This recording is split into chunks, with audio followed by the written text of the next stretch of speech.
guys, we have today with us Cory Snyder, VP of Channel Sales at Maropost. Maropost is a cloud-based marketing automation platform that helps B2C companies acquire, engage, and convert prospects across multiple channels. Hey, Cory, welcome to eCommerce 360. Thanks for having me. Cory, let's begin by telling us a bit about yourself. Yeah, happy to. So spent the last 13, 14 years in MarTech SaaS, most specifically with SMB from Infusionsoft, now known as Keep, to ActiveCampaign, working in mostly partnerships. At Maropost, I now own all revenue channels. So that's from the e-commerce side of the house that we have now as we made that acquisition launch last week. Announcement, and then from the marketing automation piece of the pie, the omni-channel marketing, Maropost marketing product. So those are the kind of the little bit of background with what I've been doing for the last 14 years, mostly again in partnerships and building partner programs and connecting the dots for our partners from building their tech stacks, from leveraging marketing to e-commerce to services and so on and so forth. So you're a bit of a SaaS veteran. Going through your profile, we just realized that. So let's start talking about Maropost, right? So what is the one factor that differentiates Maropost? Say from Salesforce to ActiveCampaign, everybody is supposed to be doing marketing automation. So how is Maropost different? Yeah, good question. I would say the biggest thing, well, first and foremost, ActiveCampaign and Salesforce are massively different. So that's pretty wide range. But from an ActiveCampaign standpoint, ActiveCampaign has built their product specifically for SMB customers. I mean, if anything's different there, then that would be the difference is we are not for SMB, we are for mid-market to lower enterprise customers. So as far as that's the difference, there's that. From a, and where does that differentiate? That's mostly from the sends. Most of the ActiveCampaign customers are not sending millions of emails a month. Our customers are sending millions of emails a month. We have one that's sending over 1 billion emails a month. So we have a lot of emails that are going out, and we're built for that purpose. We are built for getting inbox placement. We are built for marketing automation. A lot of our customers are in the e-commerce space, as well as travel and tourism and publishing, like New York Post and New York Times, as a couple examples. But that's going to be your biggest difference between even a Salesforce. Salesforce is a CRM, and they've done a great job at really owning that market from a, I would less say marketing automation standpoint and more from the CRM piece of the pie. Excuse me, we're not a CRM. We do integrate with Salesforce because we have customers that are on the larger scale that work between the two platforms. But there's your biggest difference is with Salesforce, we're not a CRM. With ActiveCampaign or even Infusionsoft, they're a little bit further down market in helping the SMBs kind of grow and establish their list and establish their direction and growth. And once they get to a point where they've hit about 1 million emails a month, when those products start struggling a bit more as far as inbox placement, as far as getting the emails out. And at that point in time, we're seeing customers graduate up to us as one of the mid-market solutions. Okay. Okay, sounds interesting. So when you talk about marketing automation, right, personalization is the buzzword right now. So at Maropost, what do you do to make it more personalized, engage the customers or your customers' customers in a better way? Yeah, good question. I mean, marketing automation's come a long way. It went from just personalizing the email by throwing the first name in there and being like, wow, that's incredible, to now you're personalizing based on what they looked at on the website. You're personalizing based on what they purchased, what products, and so on and so forth. And that's where that personalization, I think, has transitioned and transformed. Is initially it started with the marketing automation, which was personalization, trying to create that personal, visceral connection with them, making them think that it was not automated. Right? That was step one. Now, step two is we've been in that world. And so now what are some other ways that we can make it seem that it's a little bit more personalized? So from a customer engagement standpoint, that's where it comes into wowing your customer. But step one was getting your customer. Now you're into wowing and expanding revenue. And I think that's been a massive focus over the last couple of years, has been specifically, how do I spend this much money to get this customer. I need to keep this customer, but more importantly, how do I expand this revenue that with this customer? And I think what Maropost is doing is, one is we're looking for the proper tech stack for our customers. What do our customers need? From in integration with ShippingChimp to an integration with Salesforce or whatever it may be, we are making sure that we are finding those right integrations and partnering with them and figuring out how do we create the content and the information that our partners need to be able to give their customers what they need. And that's been the biggest thing from a customer engagement standpoint, or really from the marketing automation standpoint, is when our partners come to us and say we have a potential customer, we now have more than just the solution. We now become a part of the party, if you will, as far as an entire tech stack. And I think that's the biggest difference. There's a lot of companies out there working to be the all-in-one, and they're struggling in that market for the sake that they're not getting best in breed. They're trying to, in my opinion, they're probably trying to do too much. But that would be what I would say is that transformation is, Maropost is not, it's an all-in-one. I mean, it's a omni-channel marketing automation platform, right? So from SMS to email, all that good stuff. But more importantly, it's all that data that we're collecting and we're pulling in from our integration partners that allow us to then get a little bit more personalized, a little bit more directional. That's very clever, right? So you integrate with the best, so that you get, it's like a one source for all the data for your customers. That's very clever. So from an e-commerce business standpoint, what does the customer engagement flow look like? If I'm an e-commerce business owner, if I were to start using Maropost, what are the different customer engagement tools or tactics that I can use while using Maropost? Yeah. So for the most part, when our e-commerce customers are coming to us, they're looking for a marketing tool. So they're still using whatever they may be using from Nido, or the company we just recently acquired. They're either using them or Shopify or something, and that solution's marketing is just not working for them. In addition to that, they're selling a ton of products. We just had a customer come from we integrate with Infusionsoft, and they actually just came over from Infusionsoft. They're continuing to use their e-commerce, but they're using us for the sends. And it's those types of things that we're starting to see more and more from a customer engagement standpoint, is they're using the solution for the e-commerce side. It's working really well, but there's that one element that's not working as well that they would like to, obviously, it comes to a point where it's a loss in revenue. And so they transition over to us, where we're strictly focused on that marketing piece for now, as we obviously add our e-commerce solution and some other areas. But that's going to be your biggest difference, is the customers don't have to leave their e-commerce piece. They're just adding us on. So Shopify has its e-commerce automation, sort of. Most are, they have integrations with other solutions as well, but that's where we're seeing it from an e-commerce standpoint, from an engagement or customer standpoint, is when they come over, they're already using the platform. So it's a matter of just integrating us. Now we're building out the flows. Some of them have an idea what the flows look like, so that we're building it out with them. But for the most part, it's connecting them also to our other partners, our agency partners, that can do some thought leadership with them to say, well, have you thought about this?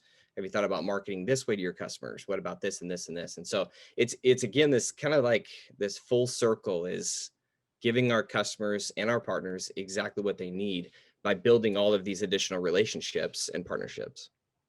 That's great.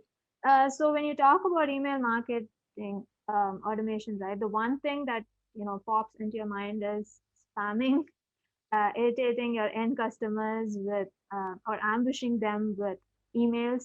So how do you really get to that? How do you control, or how do you make sure that it does not go overboard as far as marketing automation is concerned, or as far as e-commerce emailing their customers are concerned? Yeah, I mean, that one's a tough one, right? Because in reality, the answer is depends on the engagement. I've seen some really cool methods where the customer would send an email saying, hey, how often are you liking my emails, and how often do you want to see emails? More, Mm-hmm. less, and then not at all. And that allows that customer to control that, in which most don't give that control up. But from this scenario, and because we are in the world of marketing automation, it's totally possible.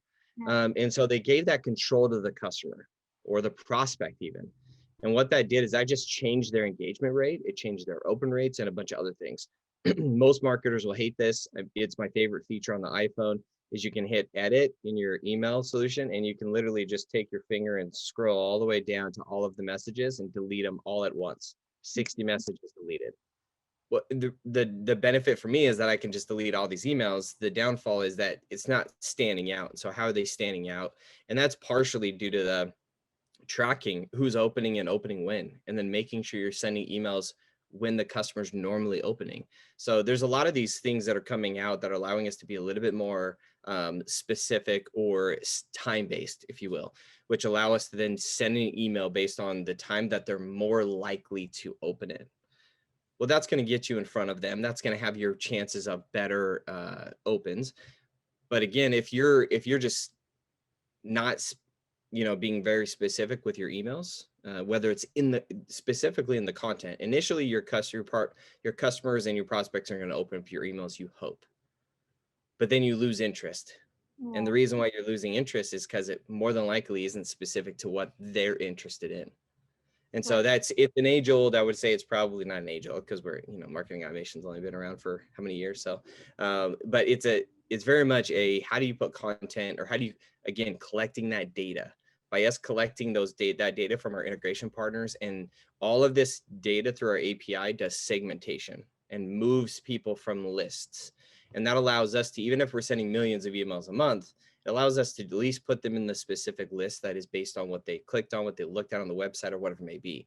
But leveraging all of those tools, all of those features, put you in a position where you can still send a ton of emails and not feel like spam, because it is like, oh, I did look at that on the website, or that is a product I purchased, or something along those lines. And that's what we've seen to be successful from our customers, specifically some of our supplement customers that do supplements and e-commerce online, is they're being very, one, specific, and then two, they're showcasing, hey, customers that bought this also bought this. And it's just that different positioning, if you will. Great. So context, relevancy, as well as timing, along with Maropost data set. I think that's the key to personalizing the customer email for e-commerce. So that's great. So I'm just going to take a slight detour here and then question you about your sales pitch. So what is that sales pitch that you have for Maropost? How do you sell Maropost to any e-commerce business, and how how receptive are they to actually taking on this tool? Yeah. I'm probably not the best one to give a sales pitch, given I don't get on the phone to sell, but um, Okay, Mark give it is a shot. I'll give it a shot. But ultimately, where Maropost separates themselves from the competition, specifically in mid-market, is there really isn't anybody focused solely on the mid-market space in e-commerce, right? You have the Klaviyo's of the world, but they run the spectrum more specifically for the SMB, but they've kind of run all the way up to enterprise. We are solely focused on that market. We are solely focused on the e-commerce market. So that's kind of the benefit, is our focus is there. Our product team is focused on that. Is it in a marketing automation platform? Is it an omni-channel platform? Yes. Does it do SMS and email and social? Yes, of course. There's a lot of tools that do that. Again, where we separate ourselves is we are built for speed. We are built for email sends. We have a full team that is based on deliverability to make sure we can keep it clean and get the right inbox placement for our customers. We have a full team of success coaches that help the customer along the way. We have 30 plus agency partners standing and ready to help. We have over 100 integrations that are currently active, or more that are currently being built out. And it is owned by and not only that, is the company is owned by the people. We don't have any influences outside of the company from borrowed money Yeah. or anything like that, kind of Mhm, pulling the strings mhm, and kind of mhm, making decisions. We get to make the decisions. So we leverage, we also put out our product roadmap to our customers every single month, so they know what's coming, what's mhm. missing. so on and so forth. And so that's kind of the power, I think, is you have a little bit more of a relationship with the people and the platform. Um, not to mention, there's nobody really doing it or going to do it the way that we're going to do it in the mid-market space. And so we are the next solution to kind of graduate to from your SMB products. And that's your biggest thing is that relationship would be for me, number one. But two, we are evolving and we are building. We have a massive, excuse me, we have a massive development and engineering team. That's give me an example. We have one sales guy out of for on just the Maropost marketing side, one sales guy out of over 90 people. Wow. Most of those other people are literally in engineering and development. And the Mhm. reason why is because we need to create an amazing tool for our mid-market customers because they're sending millions of emails a month. And so how are they doing that? Well, we're making sure that we get them, keep them clean, get greater and get really good inbox placement as best we can.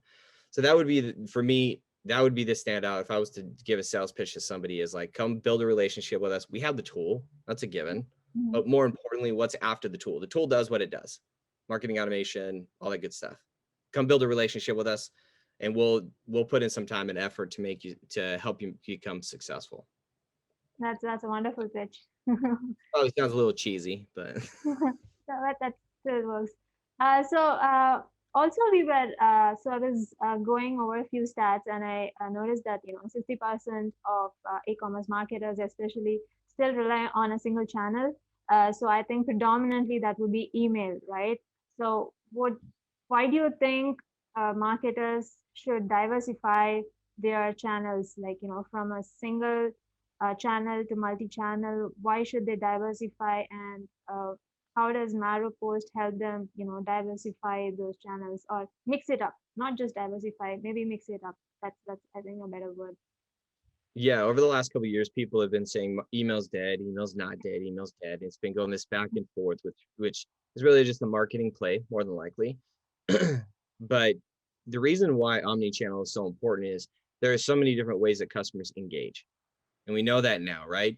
Back then it was mostly email because SMS marketing really wasn't a thing, but now Mhm, SMS marketing is a thing. mhm, There the average, I don't remember the stat, but it was 5+ hours the average American spends time on their cell phone or on social platforms. So mhm, why would you not try to present and get in front of that opportunity when it's there? But it all also comes down to where your customer base is residing. But from an e-commerce standpoint, they're on Instagram and they're on Facebook and they're on Twitter and they're on those different platforms, not to mention they're on their phones. So for me personally, I've never bought anything from an SMS. So if somebody was sending me a text message about these things, I'm not, I mean, I've bought tons of stuff from Amazon and Amazon sends me text messages and I don't even buy it from the text message. And so you have to understand the customer. And that's why omnichannel is so important is mhm. there's a lot of people I've talked to that have bought from text messages. There's a lot of people I've talked to that have bought from Instagram messages. I've Yeah. never bought anything from Instagram, so I don't know. And so for me, that's just not the way I transact. So understanding the way that your customers transact and being able to have that information and seeing that is going to be super important because at that point in time, you can almost start creating a profile potentially of this is this individual, they spend this much time on their phone, da da da da da. So that's going to be, in my opinion, the biggest piece from a omni-channel. And the reason why you want to is you want the best chances to get in front of your potential customers, your prospects, and omni-channel gives you that ability. But unless you come up with a strategy and you're watching the data and you're understanding what's working and what's not working, then it's just literally blind sending. And so that would be the biggest thing is just make sure that when you are doing those things, one, you're getting them to opt in, but two, what's your strategy? What are your intentions? Is it I've seen customers find great success from getting a customer to purchase and then doing their upsell strategy Okay. on social and Mhm, SMS. And mhm. so leveraging email to get the customer, leveraging the website to get the customer, and your marketing, your social, let's say, to get the customer, and then SMS to actually get them to buy more. Yeah. And so that I've seen that to be really successful. But that would be my 2 cents on omnichannel. Yeah. That's great. So driving repeat purchases through other channels while driving the primary customer acquisition through a single channel. So that's interesting. So I think based on that, right? So is e-commerce borrowing the customer retention strategies and customer engagement from SaaS? You have been in SaaS for many years. Do you think it's now the e-commerce turn to actually borrow all these metrics or strategies from SaaS? And if so, how are they borrowing it? How are they going about it? Yeah, it's a good question, because I think there's two fronts to that. Excuse me. One is from a wowing your customer standpoint. So your product has to work, that what you get out of it has to work, right? So that's one thing. But when you think of like e-commerce doing retention, and my initial response is there's no way, right? But there is one way that I've seen to be very, very successful. One way is reviews, asking the customer for feedback, understanding that feedback, understanding improvements and areas of improvement. And there's tons of review softwares and solutions out there, but that's one way you can control that a little bit, right? There is obviously CSAT and a bunch of other metrics, customer health score, a bunch of other metrics that you can do, but that's not really on the e-commerce side of the house. That's those numbers and things. If that's what you mean by taking the metrics, then SaaS companies should, e-commerce companies should absolutely be tracking their customer health score if they have it. If they don't, obviously there's a way to dive into that. What's their customer engagement look like? How happy are their customers? All of those sort of things they should be doing anyways. But from furthering that, from an expansion play, that's where those reviews come into play. I buy everything on reviews. Everything. I used to be a person that would just be like, I need it now. I don't care. I'd pay an extra $100, $200 for it. Now I can wait 3 days, or if you're on Amazon Prime, 1 to 2 days, and you get to read the reviews. So I buy everything on reviews. I'll stand in the store, I'll look the item up on my phone and see what the reviews are. Yeah. So to me, that's one element that people are missing out on, is they're not leveraging reviews to not only get them customers, but to help them keep customers, because through that feedback loop, whether it's through that feedback loop of getting the rights and the wrongs, or the good, the bad, the ugly, they're not able to make what they need to do from a move standpoint to keep the customers. But yes, everybody should be using those SaaS metrics, because those are metrics that are keeping customers to percentages and keeping them on. And that's the reason why we do the integrations also, is with integrations, it makes customers super sticky, because it gives them a tech stack. But anyways, that would be my 2 cents on it, is like, number one way to help on your retention or even revenue strategy that people are not using a ton right now, in my opinion, is reviews. Reviews. Okay, that's a great strategy. So, talking about integrations and partnerships, right? So, you have been massively integrating with a lot of partners as Maropost. It's the recent acquisition of NATO. Does it what does it signify for Maropost, and what is your partnership slash growth strategy as far as Maropost is concerned?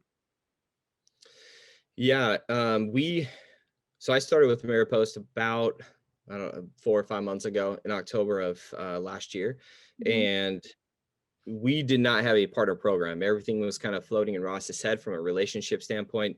And so they brought me in to establish that partnership program and launch it. And we launched 3 different programs: Trusted Advisor, agencies, Mm-hmm. and integration, what we're calling app partners.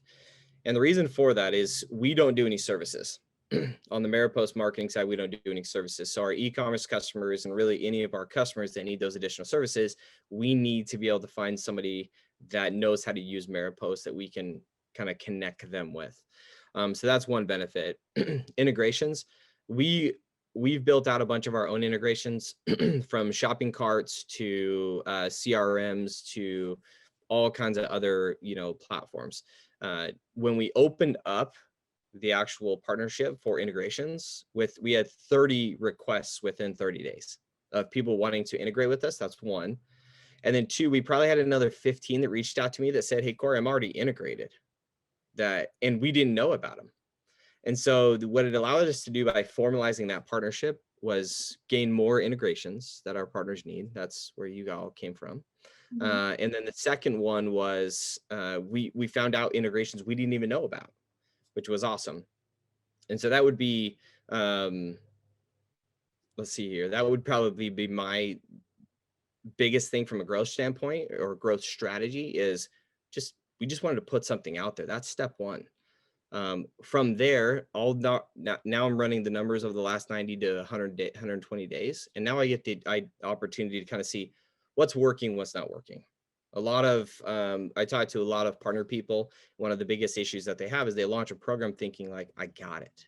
Mm-hmm. I launch a partner program thinking, let's just throw something out there, see who comes in, see what sticks, build materials around those partners, support those partners.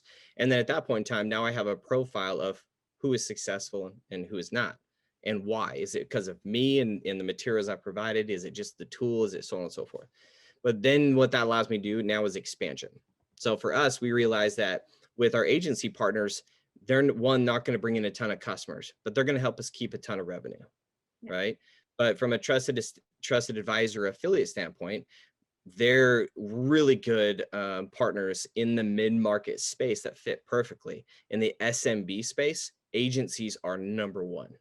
In the mid-market space, I'm recognizing that our integration partners and trusted advisors are going to generate more new revenue, and our agencies are going to keep the revenue. And so that's now shifted my growth strategy over the last 120 days, because now I have data to say, oh, that's interesting. And so that's where the growth strategy comes from, is we're going to continue to pump resources into partners. It is our growth strategy for Maropost marketing, 100%. It's our growth strategy for our e-commerce solution, 100%.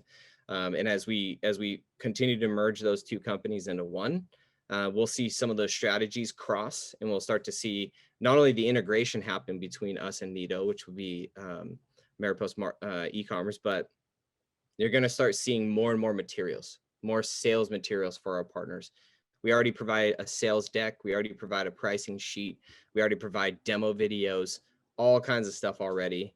But the growth strategy has always, for me, been the same: relationship. When people ask me, hey, Cory, what do you do for a living? I'm in the business of relationships. I help form them, and I help generate money between the two. I mean, in all simplicity, that's what I do. So for me, tapping into my network, helping people become successful, generate revenue with Maropost helps us. If I can help them find revenue, they can help us keep revenue. If I have to add $10 million this year, the fastest way to do that is not by losing $2 million. And I use our partners and help our partners bring that revenue in, but also help us keep the revenue. So if that answers your question in a long, drawn out way. Absolutely, absolutely. That's a very clever plan, I think. So let's wrap it up. So if you were to single out an important trend in e-commerce that marketers must look out for, it could be email, it could be omni-channel, anything. What would that be, and what should they leverage in 2021 to differentiate themselves from other brands? That's a tough one. Because there's so many. There's from international expansion. You look at our e-commerce solution, they're mostly in Australia, and we're moving into the US and in Europe. So there's the international expansion piece that's super exciting. Obviously, omni-channel is evolving from a Mhm. personalization standpoint. If you look at marketing automation on where it started and where it is today, that's only going to shift with omni-channel as well. So I would say, even though it's probably the easy answer, omni-channel is going to be your number one thing to look at from a marketing and customer retention standpoint, and really just understanding what your customers are doing. I think that's another big thing that a lot of e-commerce customers are missing, is they're not looking at what their customers are doing. They're just sending their emails, or they're thinking, I'm going to throw up a Shopify website with my products, and then I'll drive Facebook advertising to it, and then people will just buy. I've done that, and it didn't work. And so that would be my biggest thing, is understanding who your customer is, all the way down to the age, and all of that good stuff will help you kind of have a better understanding of where omni-channel fits into your equation. Some of your customers, if they're on the younger scale, you may shift your recipe to be more SMS and more social than email. And then maybe the ones right in the middle of the ages, then you do 50-50. And then the ones in the later, you do more email. It's all about understanding your customer. And I think that's one thing that, if you look at our conversation from customer engagement and, and all the customer conversations we've been having about, that's number one, understanding your customers. When I run a partner program, I start with the customer every single time. So that would be, I would say omni-channel is number one, because it is going to evolve similar to a lot faster pace, but similar to what marketing automation did, in my opinion. And it's going to impact the e-commerce customers greatly, because the ability to deliver really fast, specific messaging is going to be super important, especially as the world shifts and we're going more work from home. We're going more on these video conferences, calls, and these podcasts. The world is evolving and shifting, and just omni-channel is going to help you do that. That's wonderful. I think omni-channel and knowing your customers. So we leave our audience with those thoughts. Thank you so much, Cory, for taking the time to help us understand or navigate the e-commerce world. Thank you so much. Thank you for having me. It was awesome.